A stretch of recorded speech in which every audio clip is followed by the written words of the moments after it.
நம்ம வீடியோல பார்க்க போறது மேனேஜர் கிம். இது நம்ம லுக்கிசம் யூனிவர்ஸோட கனெக்ட் ஆகியிருக்கிறதுனால கதை வேற லெவல்ல இருக்க போகுது. நீங்க கொடுக்குற சப்போர்ட்டை பொறுத்து தான் அடுத்தடுத்த பார்ட் வரும். ஸோ லைக் பண்ணிட்டு பாருங்க. வீடியோவோட ஆரம்பத்துல நம்ம மேனேஜர் கிம் தரையில முட்டி போட்டு ஒருத்தர்கிட்ட மன்னிப்பு கேட்டுட்டு இருக்காரு.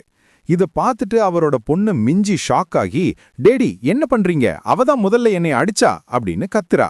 ஆனா அந்த இன்னொரு பொண்ணோட அம்மா இருக்காங்களே, செம திமிரு பிடிச்சவங்க. உன் பொண்ணுக்கு யார் இப்படி அநாகரிகமா வளர்த்தது, இவ பண்ண வேலையெல்லாம் ரெக்கார்ட்ல ஏத்தணும், இவள மாதிரி ஆளுங்க சொசைட்டிலேயே இருக்கக்கூடாது அப்படின்னு ரொம்ப கேவலமா பேசுறாங்க.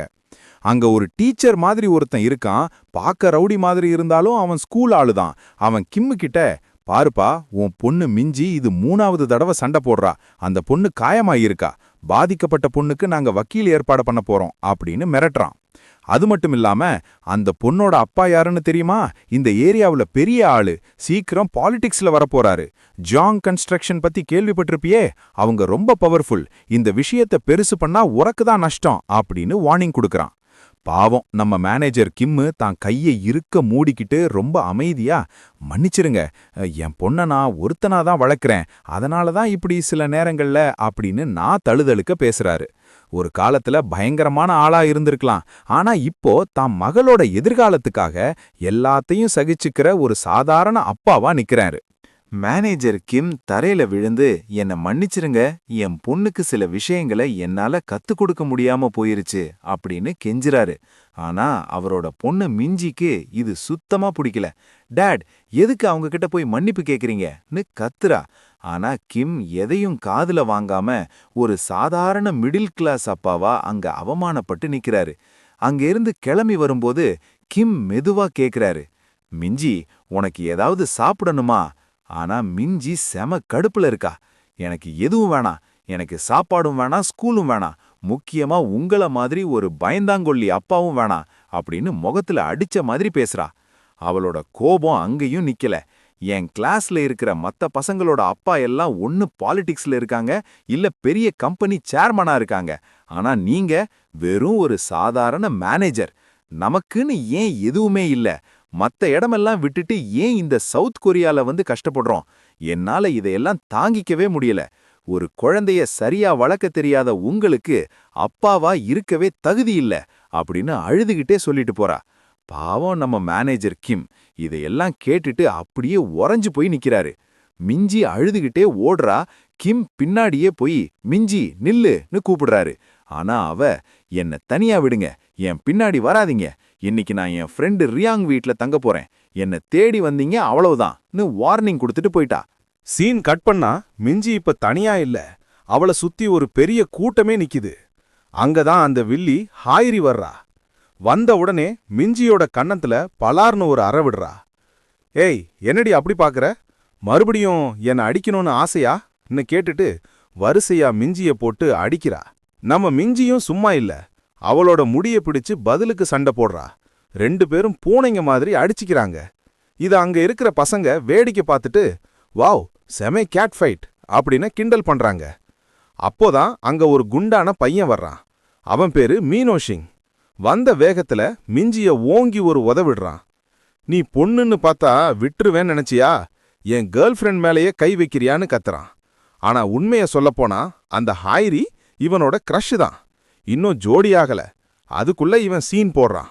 ஹாய்ரியும் பின்னாடி இருந்து ஏத்தி விடுறா. இவ ஒரு குப்பை, இவளுக்கு யாரையுமே தெரியாதுன்னு சொல்றா. பாவம் மிஞ்சி மூச்சு வாங்கிக்கிட்டே, நீங்கெல்லாம் ரொம்ப கேவலமானவங்கடா, எல்லாரும் சேர்ந்து ஒரு பொண்ணை அடிக்கிறீங்களான்னு கேக்குறா. இத கேட்ட மீனவுக்கு கோபம் வந்து அவளோட முடிய பிடிச்சு இழுத்து மறுபடியும் கன்னத்துல பலார் பலார்னு அடிச்சுக்கிட்டே இருக்கான். அந்த மீனோ மின்ஹோ விடாம மிஞ்சிய அடிச்சுக்கிட்டே இருக்கான். சுத்தி இருக்கிற பசங்களே பயந்து போய், டேய் நிறுத்துங்கடா, அவ செத்துட போறான்னு கத்துறாங்க. ஆனா அந்த வில்லி ஹாய்ரி சும்மா இருப்பாளா? ஒரு பெரிய கல்ல தூக்கிக்கிட்டு ஓடி வர்றா. விலகுங்கடா அறிவு கட்டவங்களேன்னு கத்திக்கிட்டே அந்த பெரிய கல்ல மிஞ்சியோட தலையில ஓங்கி அடிக்கிறா. அந்த அடியில மிஞ்சி நிலை தடுமாறி மீனோ மேல மோதி அப்படியே தரையில இருக்கிற ஒரு கல்லுல தலை அடிபட்டு விழுறா. ரத்தம் அப்படியே தரையெங்கும் சிதறுது. மிஞ்சி மயக்கம் அடைஞ்சிட்டா. இப்பதான் அந்த கும்பலுக்கு பயம் வருது. ஐயோ, என்ன பண்ணி வச்சிருக்கோம், அவ செத்துட்டாளா, யாராவது 911க்கு ஆம்புலன்ஸ் கால் பண்ணுங்கடான்னு அலறாங்க. ஆனா அந்த மீனோ மின்ஹோ இருக்கானே, அவன் செம்ம கில்லாடி. ஒரு பொண்ணு போலீஸ்க்கு கால் பண்ண போகும்போது அவ வாய புத்தி மிரட்டுறான். யாரும் கால் பண்ணாதீங்க, நான் மாட்டினா நீங்க எல்லாரும் மாட்டுவீங்க. என்னை பத்தி உங்களுக்கு தெரியும், என் அறிவை சோதிக்காதீங்க, நான் ஒரு கேங் லீடரை தொடர்பு கொள்றேன் அப்படின்னு சொல்றான். மிஞ்சி அங்க ரத்த வெள்ளத்துல கிடக்குறா.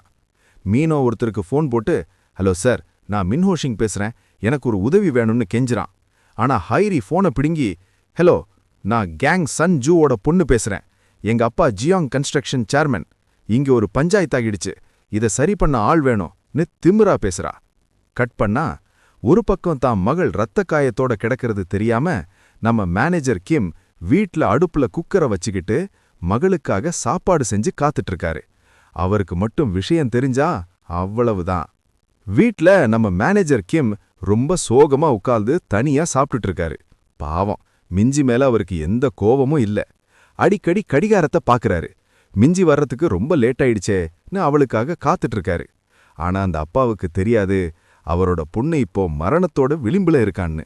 இன்னொரு பக்கம் அந்த வில்லன் மீனோவும் ஹாய்ரியும் ஒரு கார்ல போயிட்டு இருக்காங்க.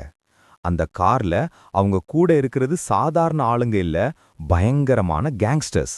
அதுல ஒருத்தன் ஹாய்ரிய பார்த்து, ஓ, நீ மிஸ்டர் ஜூவோட பொண்ணா? நாங்க இந்த மாதிரி சின்ன பசங்க மேட்டர்ல எல்லாம் தலையிட மாட்டோம், ஆனா நீ பெரிய இடத்து பொண்ணுங்கிறதுனால தான் வந்திருக்கேன் அப்படின்னு சொல்றான். ஹாய்ரி ரொம்ப நர்வஸா, எந்த ஆதாரமும் இல்லாம இந்த மேட்டரை முடிச்சிருங்க, யாருக்கும் தெரியக்கூடாதுன்னு சொல்றான். அதுக்கு அந்த கேங்ஸ்டர் சிரிச்சுக்கிட்டே, அதையெல்லாம் நாங்க பார்த்துப்போம், இப்போ டெக்னாலஜி ரொம்ப வளர்ந்துருச்சு, ஜப்பான்ல கம்ப்ரெஷன் டேக்னு ஒரு மிஷின் இருக்கு, அந்த மிஷின் மேல ஒரு பாடியை வச்சா போதும், அது வைப்ரேட் ஆகி பாடியையே காணாமாக்கிடும் அப்படின்னு ஒரு கொடூரமான பிளான சொல்றான். யோசிச்சு பாருங்க கைஸ், அந்த பாவப்பட்ட மிஞ்சிய மொத்தமா உலகத்தை விட்டே அழிக்க பிளான் பண்றாங்க. இப்போ மிஞ்சிய அந்த காரோட டிக்கியில தான் போட்டு வச்சிருக்காங்க. அந்த கேங்ஸ்டர் ஹாய்ரியையும் மீனோவையும் பாதியிலே இறக்கி விட்டுட்டு, இதுக்கு மேல நாங்க பாத்துக்கிறோம், நீங்க போங்க, பணத்தை பத்தி கவலைப்படாத, உங்க அப்பா மிஸ்டர் ஜூவுக்கே பில் அனுப்பிடுறேன்னு சொல்லிட்டு கிளம்புறான். கார் போயிட்டு இருக்கும்போது டிக்கிக்குள்ள ஒரு அதிசயம் நடக்குது. மயக்கத்துல இருந்த மிஞ்சியோட கை லேசா அசையுது. அப்படின்னா மிஞ்சி இன்னும் சாகல, அவ உயிர் பிழைக்க வாய்ப்பு இருக்கு. நம்ம மேனேஜர் கிம் வீட்ல மகளுக்காக காத்துக்கிட்டே தூங்கிடுறாரு. திடீர்னு முழிப்பு வந்ததும் நேரத்தை பார்த்து ஷாக் ஆகுறாரு. மிஞ்சி இன்னும் வரலையேன்னு பதற்றத்தோட வெளியே வராரு. அங்க சில பசங்க பேசிட்டு இருக்காங்க. டே, இங்க பாருடா, தரையில ரத்தம் இருக்கு, போலீஸ்க்கு ஃபோன் பண்ணலாமான்னு. கிம் அந்த இடத்த பார்க்கும்போது அங்க ஒரு ஹேர் பேண்ட் கிடக்குது. அவருக்கு உடனே ஞாபகம் வருது, இது மிஞ்சியோட சண்டை போட்ட அந்த பொண்ணு ஹாய்ரியோடதுன்னு. உடனே மிஞ்சியோட ஃப்ரெண்டுக்கு கால் பண்றாரு. ஆனா மிஞ்சி அங்க இல்லைன்னு தெரிஞ்சதும் அவருக்கு புரிஞ்சிருச்சு, தன் பொண்ணு ஏதோ ஒரு பெரிய ஆபத்துல இருக்கான்னு. இன்னொரு பக்கம் அந்த வில்லன் மீனோவும் ஹாய்ரியும் பயந்து போய் நடந்து போயிட்டு இருக்காங்க. நமக்கு ஒன்னும் ஆகாதில்லன்னு ஹாய்ரி கேக்குறா. அதுக்கு அந்த குண்டு மீனோ, கவலைப்படாத, அவங்க அப்பா ஒரு பயந்தாங்குள்ளி, அவரால நம்மள ஒன்னும் பண்ண முடியாதுன்னு கெத்தா பேசுறான். அப்போதான் பின்னாடி இருந்து ஒரு குரல், எக்ஸ்கியூஸ் மீ, நான் ஒரு கேள்வி கேட்கலாமா? திரும்பி பார்த்தா நம்ம மேனேஜர் கிம். இவரோட லுக்க பார்த்தே 2 பேருக்கும் பயத்துல வேர்க்க ஆரம்பிச்சிருச்சு. நான் மிஞ்சியோட அப்பா, அவளை தேடிக்கிட்டு இருக்கேன்னு கிம் சொல்ல, அந்த மீனோ நைஸா பயத்தை மறைச்சுக்கிட்டு கிம்மோட காலரை பிடிச்சு அடிக்க வர்றான். நாங்க யாரையும் பார்க்கல, ஓடிடு கிளவான்னு மிரட்டுறான். ஆனா கிம் அசரல. ஹாய்ரி கிட்ட அந்த ஹேர் பேண்டை காட்டி, இது உன்னோடது தானேன்னு கேட்கிறாரு. மீனோ மறுபடியும் அடிக்க வர்றான். சொன்னது புரியல, மரியாதையா இங்கிருந்து போயிடுன்னு கத்துறான். அந்த ஃபிளாஷ்பேக்ல நம்ம மேனேஜர் கிம்ம சுத்தி ஏகப்பட்ட சோல்ஜர்ஸ் துப்பாக்கியோட நிக்கிறாங்க. ஆனா அங்க ஏற்கனவே 2-3 பேரை கிம் போட்டு தள்ளிட்டு தான் சீனியர் அதிகாரியோட கழுத்துல கத்திய வச்சு கன்னை நெத்தியில வச்சு மிரட்டுறாரு. மரியாதையா என்னை இங்கிருந்து போக விடுங்கன்னு கர்ஜிக்கிறாரு. அந்த சீனியர் அதிகாரி பயந்து போய், கிம், அந்த பொண்ணோட நீ ஒரு நைட்டு தானே இருந்த, அந்த பொண்ணுக்கு பிறக்க போற குழந்தை உன்னோடதுன்னு உனக்கு எப்படி தெரியும்? ஆயுதத்தை கீழே போடுன்னு கேக்குறாரு. உடனே கிம் வானத்தை நோக்கி ஒரு ஃபயர் பண்றாரு பாருங்க. அந்த சத்தத்திலேயே அந்த அதிகாரி பயத்துல பேண்ட்லயே ஒண்ணுக்கு போயிட்டாரு. இவன் ஒரு பைத்தியம்டா, இவனை போக விடுங்க, இல்லனா நம்ம எல்லாரையும் கொன்னுடுவான்னு அலறாரு. இப்ப பிரசன்ட்ல அந்த மீனோ மினஹு இன்னமும் மேனேஜர் கிம்மோட காலரை பிடிச்சு மிரட்டிட்டு இருக்கான். என்ன பெருசா பண்ணிடுவ கிழவா, இவ்வளவு நேரம் உன் மேல இறக்கப்பட்டு விட்டுட்டேன், இனிமே நீ காலின்னு சொல்லிட்டு சண்டைக்கு தயாரா தான் டிஷர்ட்டை கழட்டுறான். கிம் அமைதியா, வேணாம் தம்பி, பாத்துன்னு ன்னு சொல்றாரு.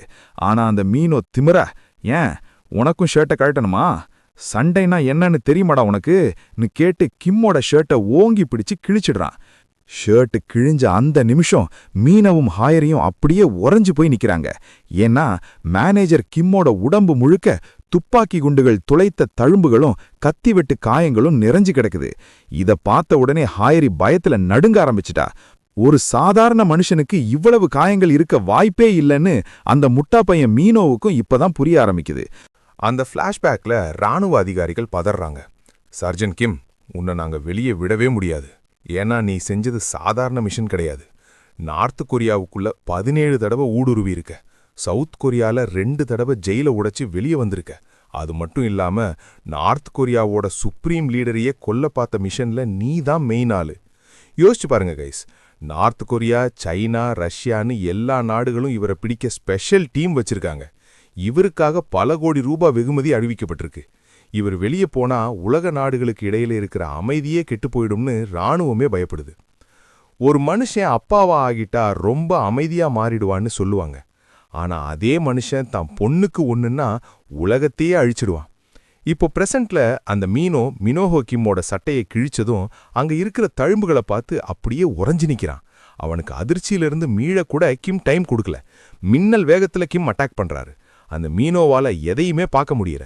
ஒரு நொடியில அவனை காத்துல பறக்க விடுறாரு. மீனோவோட தலை தரையில மோதி உடைய போற அந்த செகண்ட்ல மேனேஜர் கிம் தன் காலை வச்சு அவன் தலையை தடுத்து நிறுத்துறாரு. பாசமான அப்பாவா இருந்தவர் இப்போ ஒரு கொடூரமான ஏஜென்ட்டா மாறி மீனோவோட கண்ணை பார்த்து கேட்கிறாரு, உன்கிட்ட ஒரே ஒரு கேள்விதான், என் பொண்ணு எங்கடா? நெக்ஸ்ட் எபிசோட்ல பார்க்கலாம்.